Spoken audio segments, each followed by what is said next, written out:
Rukun agama itu ada 3.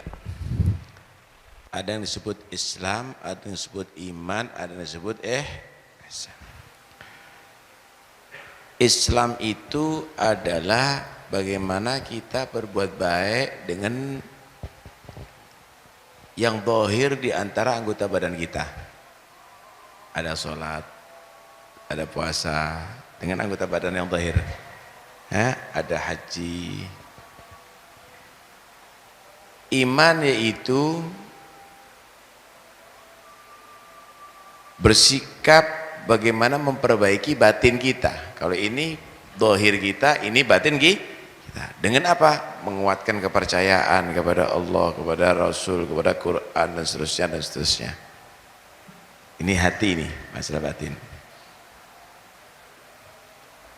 Islam fokus pada zahir, iman fokus pada batin, ihsan kalau bisa zahir batin sudah jadi baik, masuk ke derajat ihsan. Dia bukan hanya sekedar hanya menjadi orang percaya, tapi juga dia beramal dengan anggota badan zahirnya, bukan hanya percaya dengan hatinya tapi berbuat baik dengan amal zahirnya. Karena itu ihsan itu Nabi menyatakan anta'budallah, kamu beribadah kepada Allah secara zahir dan batin. Tingkatannya ada 2. Pertama, seakan-akan kamu memandang atau bertemu dengan Allah. Kira-kira kalau kamu ketemu sama orang tua kamu bagaimana? Waduh, saya akan pijet, saya akan khidmat, saya akan cium tangannya, saya. Dia berkhidmat seperti seakan-akan ada orang tuanya. Aneh.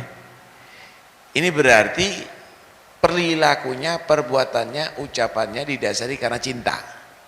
Nah, kalau sudah cinta ini nggak dibayar. Kalau cinta ini nggak nunggu upah. Cinta ini adalah pingin berkah, yang pingin khidmat begitu.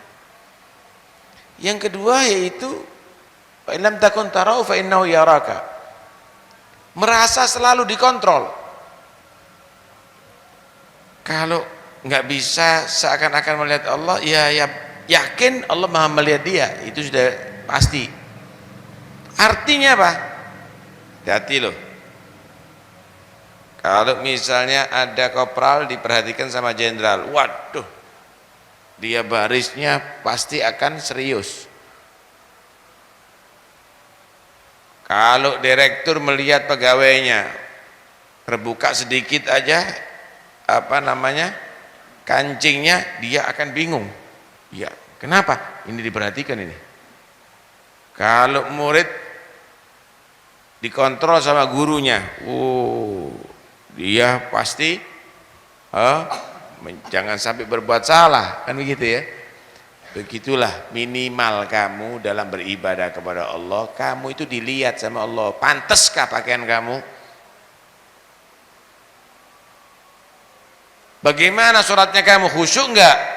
Main-main enggak? Serius enggak? Baca Qur'annya kamu juga demikian, didengar sama Tuhan kamu. Pantaskah? Bener enggak? Tartil enggak? Serius enggak? Main-main enggak? Begitu. Ini minimal. Nah, ini derajat ihsan. Tapi innallaha katabal ihsan ala kulli syai'. Allah itu memerintahkan kita untuk bersikap terbaik. Bukan hanya berbuat baik, bersikap terbaik pada segala sesuatu. Bersikap terbaik pada segala sesuatu. Baik masih disempurnakan untuk lebih baik. Kamu sholat udah baik, masuk masjid udah baik, tapi kamu harus lebih baik lagi. Kenapa?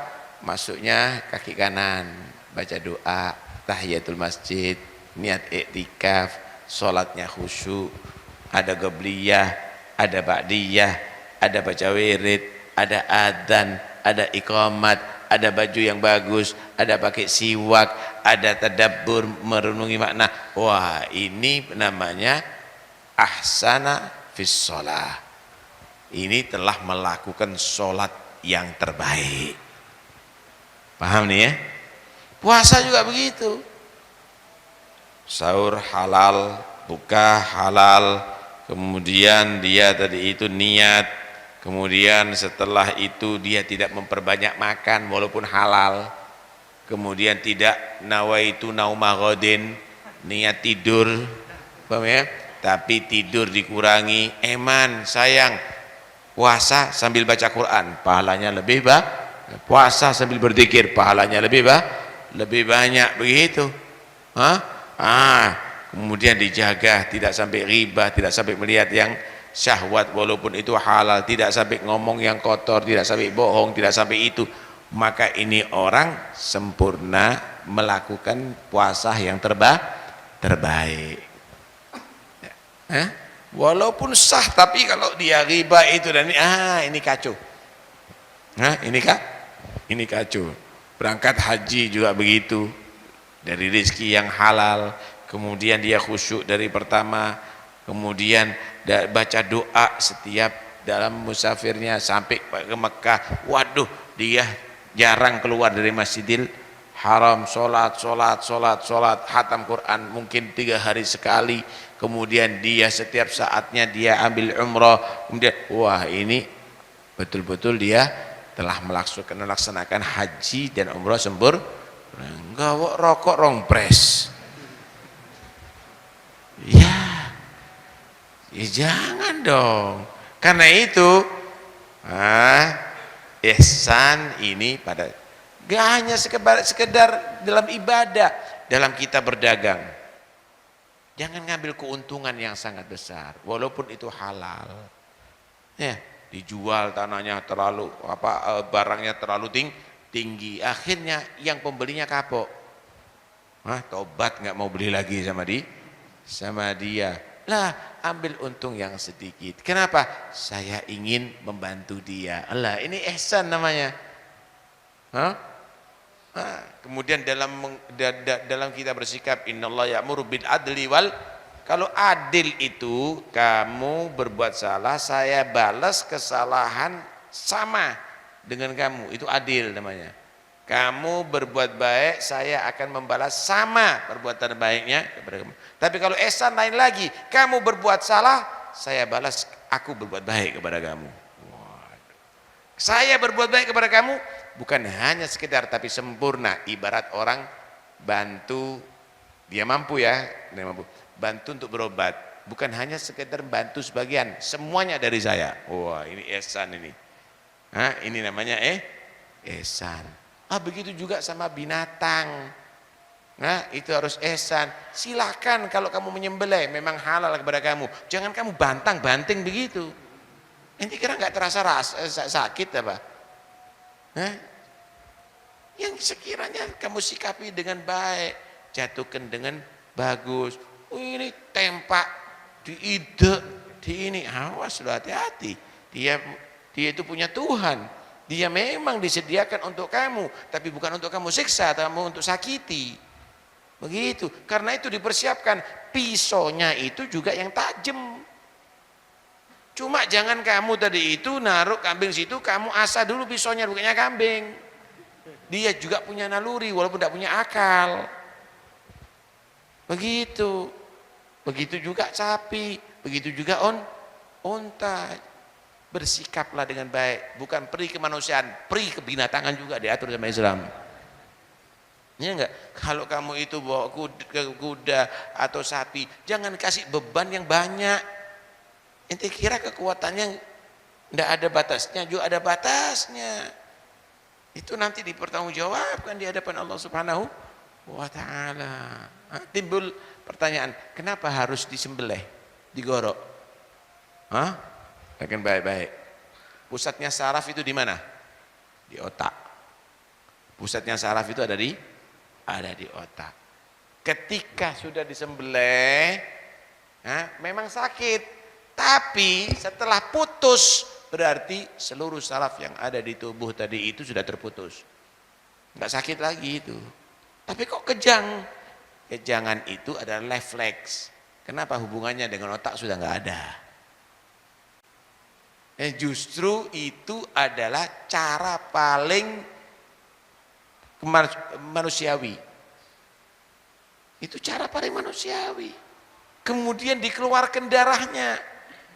Selain untuk kesehatan yang makan, juga oksigen yang ada di otak itu dari pingsan itu binatang. Setelah ini keluar darahnya, pingsan. Kejangnya tadi itu adalah refleks. Subhanallah. Subhanallah, itu adalah ajaran Islam. Begitu juga di dalam pancung. Kenapa? Kalau sudah dipenggal, itu berarti refleks sudah habis. Sakitnya hanya karena itu. Kalau tajam berarti hanya beberapa detik. Tapi kalau tumpul ngek ngek ngek ngek ngek ngek lah, ini yang tidak benar ini. Ini yang tidak benar. Jadi itu semuanya adalah bagian dari tinggal sikapnya. Kalau mau bunuh, gisos, ya perlakukan. Jangan kamu jahat, diiris-iris sama silet sampai mati. Ya jangan, nggak boleh. Paham ya? Kemudian kalau motong kambing juga begitu. Fa ahsinu dibha begitu. Jadi sehingga ada sikap yang bagus. Hatta rumah ini perlu kita berbuat baik dengan rumah kita. Ya bersihkan omamu. Bersih, disapu, dipel, diukup sama dupa. Itu termasuk ihsan terhadap rumah kita. Rumah, Masya Allah, pemandangannya sawang di Indindi. Kemudian tumpuan. Ente ini rumah apa tong sampah? Ya, nggak karuan begitu, kotor begitu. Ini orang tidak ada ihsan. Dengarkan baik-baik. Orang kalau sudah bersih pakaiannya, baunya harum, itu menunjukkan akalnya sehat. Tapi kalau masuk rumah ambu kecoa, paham deh ente? Kemudian bau badannya ambu kebo, kemudian waduh, ini berarti kurang akalnya. Bisa dilihat itu, bisa dilihat saudara. Bisa dilihat itu, karena itu ihsan itu penting. Wah, ini panjang ini kalau kita terangkan ya. Ihsan kepada termasuk ihsan kepada kamar mandi. Masya Allah, dibuka podo isi ini WC tadi. Ya bersih, nggak kotor, rapi begitu. Pakaian juga begitu. Ihsan sama pakaian, dicuci, disetrika, ditaruh yang rapi, tumpuk. Ini apa ini? Ini kandang atau rumah ini kalau sudah begini nih? Karena itu belajarlah untuk ihsan dalam segala sesuatu. Ini pondok ini bisa kita lihat ini. Ini ada muhsin atau ada musik ini. Bisa kelihatan dari wajahnya, bisa kelihatan untune kudali 2 meter. Misalnya. Paham ya? Ambu ini tidak karuan. Ya, ini musik ini. Ini jelas tak karuan ini. Paham ya? Murid begini nih biasanya al-malesu. Ya, males, turut itu dan ini. Tapi kalau kelihatan bersih, rapi, itu biasanya cerdas ini anak. Biasanya cerdas ini anak. Karena itu penting sekali untuk memperhatikan ihsan dalam segala sesuatu. Wallahu alam.